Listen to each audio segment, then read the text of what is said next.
سلام كبرات تخاتلتي داسني اكسترا نحجي ابستدالو زيناتات مونغو اسرائيل حماسن تلعيل زلو كينات زلو حدش معبالتات مركزي هاجرات افريقيا اب كينات حماسن اسرائيل نتانياهو مس بايدن غير وزلو ناي تليفون ركبن كالن زتقالك خونيو ابزا channel دما ناي وتر تخاتلتن مخان سبسكرايب كتغبرون نتاني دول ملكت كتطوقون بخبري يعدمكم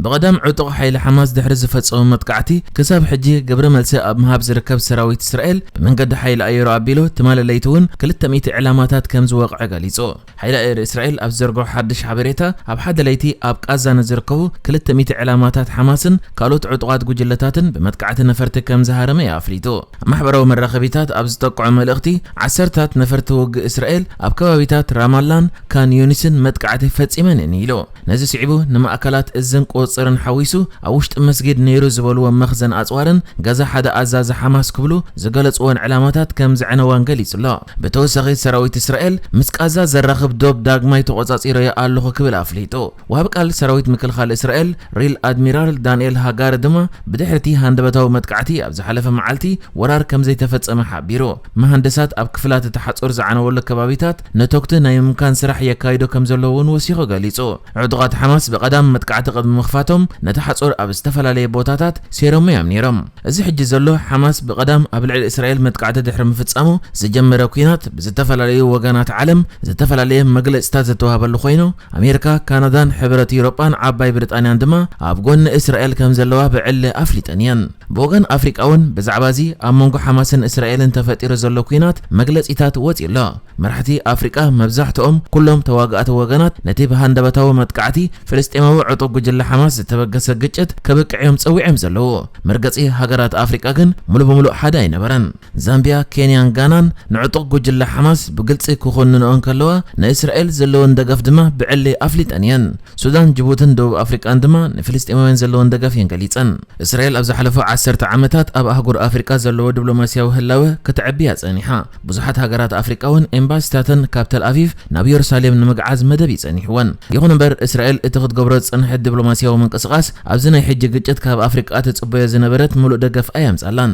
ሕብረት አፍሪካ በቋንቋ ፈረንሳን እንግሊዝኛን መግለጽ አውጪ ዘሎ ኮይኑ መበገሰ ናይቶም ግጭታት መሰረታዊ መሰላት ህዝብ ፍልስጤም በፍላይ ድማ ናጻን ሉዓላዊት ሃገር ሙቃምን ምዃን ያብርዮ አቦንበር ሕብረት አፍሪካ ክልቲኦም ወገናት ወታደራዊ ተጻወታት ደዋቢሎም በዘይ ዝኾነ ቅድመ ኾነት ናብ ማዕድ ዘተክምሎሲ ጻውዒት አቅሪቦ አቦንበር ኮሚሽን ሕብረት አፍሪካ ሙሳፈ ከወሲኹ ረብሓ ህዝብ ፍልስጤምን እስራኤላውያንን ንምሕላው ዝዓለመ መትከል ክልተ መንግስታት ክትግበር በውጽእ ጻውዒት ይቅርብ ኢሎ መትከል ክልተ መንግስታት ክበሃል እንከሎ ድማ እቲ በብዙሓት ሃገራት ኣብቲ ዞባ ሰላም ከመጽ ይኽእል ይዝበሃል ኣብ ጎኒ ሃገረ እስራኤል ሃገረ ፍልስጤም ክትህሉ ዝጽውዕ መርገጽ እዩ ከም ዝፍለጥ እስራኤል ከም ተዓዛቢት ኣብ ኣኼባታት ሕብረት አፍሪካ ከተሳተፍ ካብ ዘለዋ ድሌታት ኣብ ዝሓለፈ እዋን ከም ተዓዛቢት ኣትያ እኳ እንተነበረት ካብ ገለ ሃገራት አፍሪካ ብዝገጠማ ተቃውሞ ግና ብጉዳይ እስራኤል ኣብ መንጎ ሃገራት አፍሪካ ምክፍፋል ተራእዩ ነይሩ እዩ ነዚ ሕጂ ዘሎ ግጭት ኣመልኪቱ ፕሬዚደንት ኡጋንዳ ዩዌሪ ሙሴቪኒ ክልቲኦም ሃገራት ናብ ፍታሕ ክልተ ሃገራት ክምለሱ ጻውዒት ያቅሪቦ ንሳብ ዘውፀ መግለጺ በታ አጋጢሙ ዘሎ ፍጻመ ዘሎ ሓዘን ወንገል ይጽላ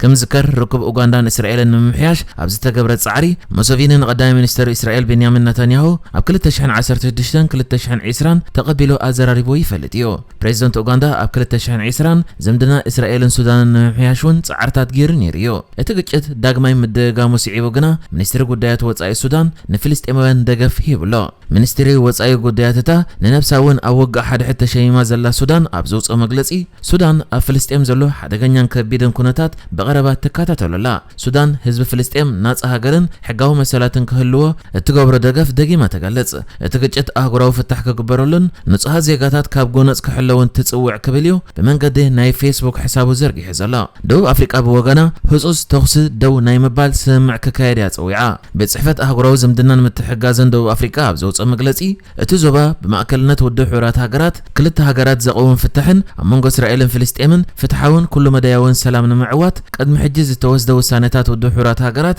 ዘተግብር መስርሕ ሰላም የድሊ ክብል ኣፍሊጦ ናይጄሪያ ብወገና እዚ ሕጂ ዝረአ ዘሎ ዕንክሊል ጎነጽን ሕነ ምፍዳይን ኣብ ህዝቢ ቀጻሊ ዑደት ስቃይ ከም ዘስዕብ ኣጠንቂቓ ፕሬዚደንት ኬንያ ዊልያም ሩቶ ብወገኑ ዕጡቃት ሐማስ ካብ ተግባራቶም ክቁጠቡ ኣተሓሳሲቡ ንሱ ኣብ መግለጺኡ ኬንያ ንኣህጉራዊ ሰላምን ጸጥታን ከቢድ ሓደጋ ዝኾነ ግብረ ሽበራ መመኽነታ ክህሉ ከም ዘይብሉ ኣትሪራ ተኣምን ኩሉ ተግባራት ግብረ ሽበራ ጎነፅን ዓመፅን ፈጻሚ ብዘየገድስ ጽዩፍ ዘይሕጋውን ዘይፍትሓውን ኢላያ ተኣምን ብምባል ኣብ ትዊተር ጽሒፉ ሚኒስተር ጉዳያት ወጻኢ ዛምቢያ ስታንሊ ካኩቦ ብወገኑ ነቲ ብሓማስ ዝፍጸም ዘሎ መጥቃዕቲ ብምኹናን ንእስራኤል ዘለዎም ደገፍ ይገሊጹ ንሱ ኣብ መግለጺኡ ኣብ ቀረባ እዋን ኣብ ልዕሊ እስራኤል ዝተፈጸመ መጥቃዕቲ ብትሪ ንኹንና ሕማቕ ኣጋጣሚ ኮይኑ ውጽኢቱ ህይወት ሰብ ምጥፋእ ነይሩ ንኹሉ ተግባራት ጎነፅን ምጥቃዕን ብዘይ ምግናን ንኹንን ኣህጉራዊ ግጭታት ንምፍታሕ ኣገዳስነት ዲፕሎማስያዊ ኣገባባት ሕጂ እውን ደጊምና ነስምረሉ ኢሉ ምስ ሕጂ ኣብ መንጎ እስራኤልን ሓማስን ተፈጢሩ ዘሎ ኩናት ብዝተሓዝ ቀዳሚ ሚኒስትር እስራኤል ቤንጃሚን ናታንያሁ ምስ ፕሬዝደንት ሕብራት መንግስታት ኣሜሪካ ጆ ባይደን ቀጥታዊ ዝርባት የካይድ ከም ዘሎ ዝተገልጸ ኮይኑ ኣብ ሓደ ካብ ዝገበሮ ዝርባት ድማ ንጆ ባይደን ገድን ክንኣቶ ኣለና ክብል ንጆ ባይደን ከም ዝተዛረቦ ኣክሲዮስ እትበሃል ማዕከን ምስቲ ጉዳይ ቅርበት ንዘለዎም መንጭታታት ጠቂሳ ሓቢራ እታ ማዕከን ኣብቲ ዘርጊሓቶ ዘላ ዜና ቀዳሚ ሚኒስትር እስራኤል ቤንጃሚን ናታንያሁ ንፕሬዝደንት ኣሜሪካ ጆ ባይደን እቲ ፍታሕ ናብ ቃዛ ምእታው ምዃነ ከም ዝተዛረበ ያጽሒፋ ዘላ ኣብቲ ምስ ባይደን ዝገበሮ ዝርብ ናታንያሁ ክንኣቶ ኣለና ሕጂ ክንዛተ ኣይንኽእልን ኢና ናይ ምክልኻል ዓቕሚ ናብ ንቡር ክምለስ ኣለዎ ብምባል ናብ ቃዛ ከኣትው ጥራይ ምርጫ ከም ዘለዎም እዩ እቲ ቀዳሚ ሚኒስትር ንፕሬዝደንት ኣሜሪካ ከም ዝተዛረቦ እዛ ማዕከን ጽሒፋ ዘላ እስራኤል ክሳብ ሕጂ ኣብ ልዕሊ ቃዛ ብነፈርቲ ጥራይ ደብዳብ ተካይድ ዘላ ኮይና ብመንገዲ ኣጋር ሰራዊት ግና መጥቃዕቲ ኣይጀመረትን ኣላ ይኹን እምበር ኣብ እስራኤል ዘለዋ ዝተፈላለያ ማዕከናት ዜና ዓለም ይዝርግሑ ኣብ ዘለዋ ዜናታት ኣብቲ ምስ ቃዛ ዘዳውብ ከባቢታት እስራኤል ብርክት ዝበለ ታንክታትን ሓይሊ ምድሪ እስራኤልን ይተኣኻኸብ ከም ዘሎ እየን ዝገልጻ ብዙሓት ተንተንትኻ እስራኤል ብሓይሊ ምድሪ ኣብ ልዕሊ ቃዛ መጥቃዕቲ ክትገብር ልዑል ተኽእሎ ኣሎ ዝብሉ ኮይኖም ትማሊ ሶኒ ድማ 300,000 ዝበጽሑ ዕቑር ሰራዊታ ክኸቱ ኣዚዘያ ኣብቲ ኣብ መንጎ ናታንያሁን ባይደንን ተገይሩ ዘሎ ናይ ቴሌፎን ርክብ ፕሬዝደንት ኣሜሪካ ጆ ባይደን ናታንያሁ ኣብ ልዕሊ ቃዛ ሙሉእ መጥቃዕቲ ንኸይፍጽም ዝኾነ ጽቕጢ ከም ዘይወረደውን እዛ ማዕከን ጽሒፋላ ከም ዝፍለጥ ናታንያሁ ትማሊ ሂብዎ ኣብ ዝነበረ መግለጺ ኣብ ወሽመጥ ቃዛ ዝካየድ ዘሎ ደብዳብ ገና ይጅምር ምህላው ኣጠንቂቑ ዝነበረ ኮይኑ ናብ ወሽመጥ ቃዛ ዝተወስዱ ዜጋታት ንምምላስ ዝከኣሎ ክገብር ምዃኑ እውን ቃል ኣትዩ ነይሩ እዩ ኣብዚ እዋን ብዓሰርታት ዝቑጸሩ እስራኤላውያን ኣብ ቃዛ ጅሆ ተታሒዞም ምህላዎም እዩ ዝፍለጥ ቁጽሪ ብዑጡቓት ሓማስ ዝተቆትሉ ወተሃደራት ዝርከብዎም እስራኤላውያን ዛጊት 900 ክበጽሕ እንከሎ ብውሕዱ 260 ካብዚኦም ብጅምላ ኣብ ሓደ ፌስቲቫል ሙዚቃ ዝተቆትልዮም ሰራዊት እስራኤል ኣብ ቃዛ ብዘካየደ ደብዳብ ድማ ኣስታት 700 ፍልስጤማውያን ህይወቶም ክስኡን እንከለዉ ኣሽሓት ካልኦት ድማ ቆሲሎም ምህላዎም እዩ ዝፍለጥ ሚኒስተር ምክልኻል እስራኤል ወሽመጥ ቃዛ ኣብ ትሕቲ ሙሉእ ዕፅዋ ክትኣቱ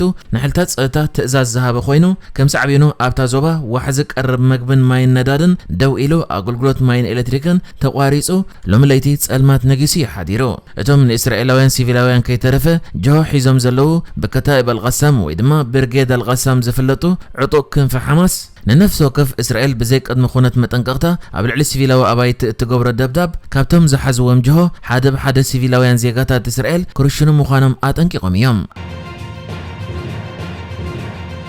ንሕጂ ዝተዳለወ ዜናታት እዚ ነይሩ ብካልእ ክሳብ ንራኸብ ሰላም ንዓኹም